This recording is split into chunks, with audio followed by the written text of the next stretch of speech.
Hello everyone, welcome back into this channel. Have a great day, and I will let to show you the way how you can make the sounds of your video muffled only with a Capcut.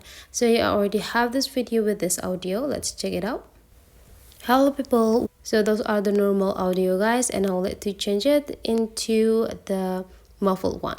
So you just need to extract the video, extract the audio of this video. Click it, and you just need to take a look on this button feature, slide it into the left side until you found the extract voice or extract audio. Right here, just go click it, and you just need to wait until the audio get extracted. And after that, you just need to go click the audio clip, and then you just need to go click this voice effects. Now you just need to go click this retro one, and then you just need to slide it into the left side until you found megaphone. After you got the megaphone, you just need to go click it. Hello people, welcome. So here is the result. Hello people, welcome back. So that's for today's tutorial guys. Hopefully you enjoyed this video a lot, and let's meet again into other tutorial.